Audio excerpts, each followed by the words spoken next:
So popular opinion suggests that social justice warrior types spend all year seeking out boogeymen to scare their children and to help promote their oh-so-progressive PC perception of the way things should be. But as the nights draw in, and with Halloween almost upon us, pretty much everyone is open to seeking out stories about boogeymen and the fate that awaits those of us who wander out too far into the darkness. So this Halloween, my fellow YouTubers, I invite you to, just for one night, seek a truce with your ideological opponents, step away from your Twitter, and instead seek out a bit of a lost classic that, in my humble subjective opinion, has something to offer everyone invested in the culture wars, no matter what their opinion may be on the rights and wrongs of wearing sombreros to fancy dress parties. For those of you old enough to remember, 1995 was a more than above average year at the movies. But if, like me, you somehow missed the 165th best film of that year according to IMDb, I humbly recommend that you find yourself a copy this spooky season and enjoy a dark comedic tale of judgment, bloodshed and comeuppance. In truth, it's more of a laid-back hungover afternoon the day after the main event type of movie, and it's not without its flaws. But if you trust me, I think you'll agree that it has more than a little something to say to anyone with a stake in our present day culture wars. The Last Supper tells the tale of 5 smug postgraduates, left-leaning liberals who in their pre-internet era had to gather round the dinner table to postulate their progressive views and pass judgment on the world. If you can imagine a dinner party hosted by Lena Dunham, Sean King and Graham Linehan, then you'll get the idea. After a fateful and fatal encounter with the 1990s equivalent of a stereotypical Trump supporter, brilliantly played by Bill Paxton, they stumble upon the idea of turning their rhetoric into action,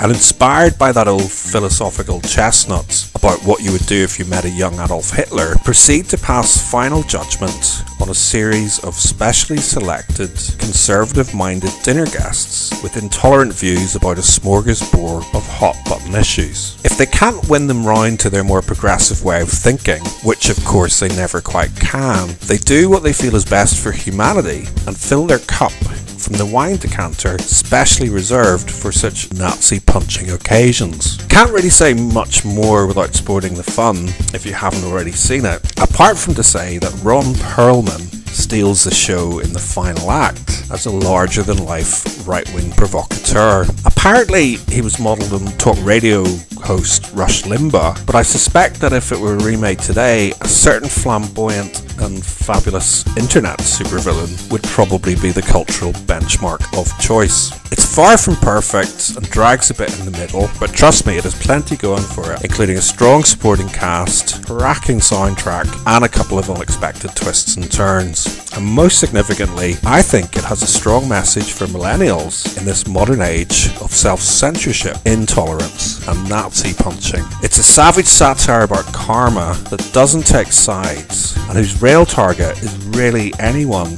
on any side who believes their opinions are so correct that those who disagree with them should simply be silenced. Anyway, that's my movie tip for this Halloween season. Check it out, let me know what you think, and be sure to check back to this channel on All Hallows Eve for a very special supernatural something. That's if you're not busy trick-or-treating in your sombrero, of course. I'm your boogeyman, that's what I am. I'm here to do whatever I can. Be it early morning, late afternoon, or at midnight. It's never too soon to wanna please you, to wanna keep you, to wanna do it all for you. I wanna be your rubber ball. I wanna be the one you love most of all. Oh yeah. I'm the boogeyman, I'm the boogeyman. Turn me on. I'm the boogeyman, I'm the boogeyman. I do what you want. I'm the boogeyman, I'm the boogeyman.